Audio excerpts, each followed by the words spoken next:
Hello बच्चों, welcome to my channel. आज हम क्लास 6 का सामाजिक एवं राजनीतिक जीवन का पाठ 7 करेंगे, नगर प्रशासन। और इसमें हम अभ्यास के प्रश्नोत्तर करेंगे। प्रश्न नंबर 1 है, बच्चे यास्मीन खाला के घर क्यों गए? उत्तर है, बच्चे यह जानने के लिए बहुत उत्सुक थे कि गली की ट्यूबलाइट कौन बदलता है, क्योंकि एक बच्चे की माँ से सभी को पता चला कि ये नगर निगम की जिम्मेदारी होती है। अगर गली में ट्यूबलाइट खराब हो जाए तो उसको बदलने की जिम्मेवारी नगर निगम की होती है। पहले यास्मीन खाला नगर पालिका में काम करती थी, इसलिए सभी बच्चे यास्मीन खाला से मिलने उसके घर गए ताकि उनको जानकारी मिल सके कि गली की ट्यूबलाइट कौन बदलता है।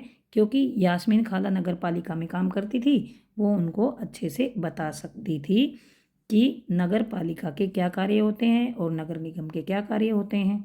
प्रश्न 2 है, नगर निगम के कार्य शहर के निवासियों के जीवन को किस तरह से प्रभावित करते हैं? ऐसे 4 तरीकों के बारे में लिखिए। नगर निगम के कार्य शहर के निवासियों के जीवन को किस तरह प्रभावित करते हैं? शहरों में नगर निगम होती है और यह कुछ कार्य करती हैं जिनसे शहर के निवासियों का जीवन प्रभावित होता है। इन 4 तरीकों के बारे में बताइए। नगर निगम के कार्य निम्नलिखित हैं। घरों और बाजार से कचरा जमा करना और उसका निपटारा करना, इससे सड़कें और गली साफ सुथरी रहती हैं। घरों और बाज़ारों में जो कचरा निकलता है, कूड़ा निकलता है, उसको इकट्ठा करना। आजकल गाड़ियाँ आती हैं, घर घर जाती हैं, तो वो कूड़ा लेने के लिए जाती हैं, उसमें कूड़ा डाल दिया जाता है और उस कूड़े का निपटान किया जाता है। ये निपटान करने के लिए ऐसे क्षेत्रों में इन गाड़ियों को भेजा जाता है जहाँ पर बहुत सारा कूड़ा जमा किया जाता है। वहाँ पर या तो उनकी खाद बनाई जाती है या अन्य तरीक़ों से उसका निपटान किया जाता है। इससे जो गंदगी होती है वो साफ़ हो जाती है और सड़कें और गली साफ़ सुथरी रहती हैं और घर के आसपास साफ़ सफाई रहती है। नालियों को साफ़ करना, इससे शहर साफ़ रहता है। जो नालियाँ होती हैं उनको भी नगर निगम ही साफ़ करवाती है, इससे शहर साफ़ रहता है।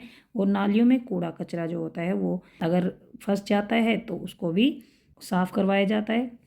और नालियों में कूड़ा कचरा जो फंस जाता है तो नालियों को साफ़ करवाने से वह साफ़ हो जाता है और इधर उधर गंदा पानी नहीं फैलता है। मलेरिया और डेंगू की रोकथाम के लिए काम किया जाता है, इससे लोगों के स्वास्थ्य को भी लाभ मिलता है। शुद्ध और पौष्टिक पानी की आपूर्ति की जाती है, लोगों को शुद्ध और साफ पानी दिया जाता है। जन्म व मृत्यु का पंजीकरण किया जाता है। किसी की मृत्यु हो जाती है या किसी का जन्म होता है तो उसका रजिस्ट्रेशन किया जाता है। यह नगर निगम का कार्य होता है। सड़कों का नामकरण एवं मकानों का क्रमांकन, सड़कों का नामकरण किया जाता है और मकानों पर नंबरिंग की जाती है। मकान नंबर जो होते हैं वो नगर निगम द्वारा ही दिए जाते हैं। सार्वजनिक पार्कों, बगीचों, पुस्तकालयों, संग्रहालयों, आराम घर, कुष्ठ रोगी घर, अनाथालयों, महिलाओं के लिए वृद्धाश्रमों और बचाव घरों का निर्माण और रखरखाव भी नगर निगम द्वारा किया जाता है। सड़क के रखरखाव के साथ उसके किनारों और अन्य स्थानों पर पेड़ों का रोपण भी नगर निगम द्वारा ही किया जाता है।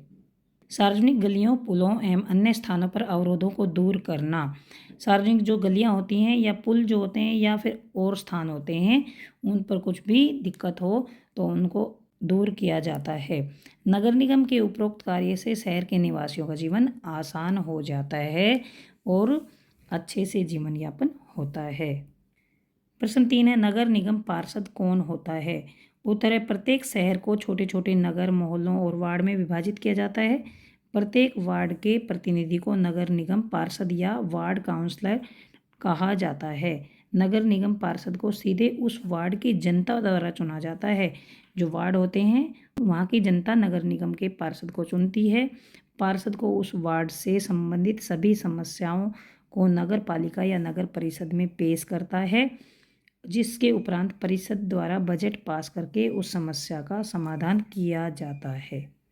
गंगाबाई ने क्या किया और क्यों? गंगाबाई के मोहल्ले की गली से नियमित रूप से कचरे उठाने की व्यवस्था नहीं थी, जिससे गंदगी और बदबू से सभी लोग परेशान थे। इसलिए गंगाबाई ने मोहल्ले की सभी औरतों के साथ मिलकर पहले पार्षद के सामने फिर आयुक्त के सामने विरोध प्रदर्शन किया। क्योंकि गंगाबाई के मोहल्ले में गली साफ़ नहीं होती थी नियमित रूप से, वहाँ पर कूड़ा कचरा उठाने वाला कोई था ही नहीं, कोई नहीं आता था। जिससे गंदगी और बदबू से लोग परेशान थे। इसलिए सभी औरतों ने मिलकर पार्षद के सामने पहले तो विरोध प्रदर्शन किया, फिर आयुक्त के सामने विरोध प्रदर्शन किया। प्रश्न 5 है, नगर निगम अपने काम के लिए धन कहाँ से प्राप्त करता है? नगर निगम इतने सारे काम करवाता है तो उसको धन कहाँ से मिलता है? नगर निगम अपने काम के लिए विभिन्न तरह के कर, जैसे संपत्ति कर जो टैक्स होते हैं वो, मनोरंजन कर, दुकान और होटल पर कर, पानी पर कर आदि से धन इकट्ठा करता है। सरकार से भी कुछ राशि की सहायता इन्हें मिलती है। कुछ प्रश्न है चर्चा कीजिए में, इसमें भी कुछ प्रश्न आ जाते हैं। नीचे दिए गए चित्रों में कूड़ा करने, यहाँ पर कूड़ा इकट्ठा करने आएगा, कूड़ा इकट्ठा करने और उसको ठिकाने लगाने की विभिन्न विधियों को देखें। चित्र टेक्स्ट बुक में देखें। इस चित्र में दिखाया गया है कि कूड़ा उठाने वाले लोगों ने न तो मास्क पहना है न ही दस्ताने पहने हैं। ये देखिए, यहाँ पर न तो कोई मास्क पहना है न ही इन्होंने दस्ताने पहने हैं। टेक्स्ट बुक में देखें, इस चित्र को दिखाया गया कि कूड़ा उठाने वाले ने दस्ताने और मास्क पहन रखे हैं और कूड़े को वे रिक्शा गाड़ी में ढक्कन वाले कूड़ेदान में ले जा रहे हैं। यहाँ पर देखिए, इन्होंने मास्क पहने हैं और ये कूड़ेदान में, ढक्कन वाले कूड़ेदान में कूड़े को ले जा रहे हैं। आपके विचार से कौन सी विधि कूड़े का निपटान करने के लिए व्यक्ति के लिए सुरक्षित है? चित्र 2 में दिखाई गई विधि से कूड़े का निपटान करने वाले व्यक्ति सुरक्षित हैं। चित्र 2 में उन्होंने मास्क भी पहन रखा है और कूड़ेदान को ढक रखा है और गाड़ियों में रखकर ले जाया जा रहा है। पहले चित्र में कूड़ा इकट्ठा करने का जो तरीका दिखाया गया है उसमें क्या क्या जोखिम है? पहले चित्र में कूड़ा इकट्ठा करने का जो तरीका दिखाया गया है उसमें निम्नलिखित जोखिम है। कूड़े के निपटान करने वाला व्यक्ति किसी नुकीली या धारदार चीज़ से घायल हो सकता है, क्योंकि कूड़ा जो होता है उसके अंदर नुकीली या धारदार चीज़ भी हो सकती है, ब्लेड वगैरह या कांच वगैरह हो सकते हैं। उससे जो कूड़ा निपटान करता है वह व्यक्ति घायल भी हो सकता है, उसे इन्फेक्शन भी हो सकता है, वह बीमार भी पड़ सकता है। प्रश्न 6, आप क्या सोचती हैं कि जो लोग नगर निगमों में कार्य करते हैं उनके पास अपने कूड़े के निपटान की व्यवस्थित सुविधाएं क्यों नहीं हैं? जो लोग नगर निगमों में काम करते हैं उनके पास अपने कूड़े के निपटान की व्यवस्थित सुविधाएं इसलिए नहीं है कि अपने कूड़े के निपटान के लिए उपकरण खरीदने के लिए पर्याप्त कोष नहीं है, पर्याप्त धन नहीं है, साथ ही कर्मचारी और उसके ऑफिसर भी जागरूक नहीं हैं। प्रश्न 7 है, शहर में बहुत सारे लोग घरेलू नौकरों की तरह काम करते हैं और दूसरों के घरों को साफ रखते हैं। उसी तरह बहुत से लोग नगर निगम के लिए काम करते हैं और शहर को साफ सुथरा रखते हैं। इसके बावजूद वे जिन बस्तियों में रहते हैं वहाँ काफ़ी गंदगी रहती है। इसका कारण यह है कि इन बस्तियों में पानी और सफाई की सुविधा विरले ही होती है, कभी बाई चांस ही होती है। नगर निगम इसके लिए बस्ती वालों को ही दोषी ठहराती है कि जिस ज़मीन पर वे गरीब लोग अपना मकान बनाते हैं वह उनकी नहीं होती, न ही वे सरकार को कोई कर देते हैं। जबकि मध्यम वर्ग के रिहायशी इलाकों में पार्क बनाने, गलियों की रोशनी की व्यवस्था करने और नियमित कूड़ा जमा करने आदि के काम पर जितना नगर निगम खर्च करता है उसकी तुलना में वहाँ रहने वाले लोग बहुत कम कर देते हैं। पाठ में भी आपने पढ़ा है कि नगर निगम को संपत्ति कर से कुल 20-30% की आय ही होती है। क्या आपको लगता है कि नगर निगम को बस्तियों की सफाई पर ज़्यादा खर्च करना चाहिए? यह क्यों महत्वपूर्ण है और यह क्यों ज़रूरी है कि शहर में नगर निगम जो सुविधाएं धनी लोगों को मुहैया कराता है वही गरीबों को भी मिले? बस्ती भी शहर का हिस्सा होता है।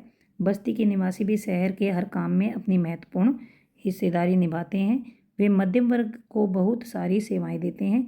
इसके बावजूद अगर बस्ती में किसी तरह की महामारी फैलती है तो इसे न सिर्फ बस्ती बल्कि मध्यम वर्ग का रिहायशी इलाका भी इसकी चपेट में आ सकता है। इसलिए शहर में नगर निगम जो सुविधाएं धनी लोगों को मुहैया कराता है वही गरीबों को भी देने की कोशिश करनी चाहिए। तो यहाँ पर ये प्रश्न उत्तर खत्म होते हैं। अब हम अगली वीडियो में अगला पाठ करेंगे। अगर आपको समझ आ गया है प्लीज़ चैनल को सब्सक्राइब करें, अपने दोस्तों को शेयर करें, लाइक करें। Thanks for watching.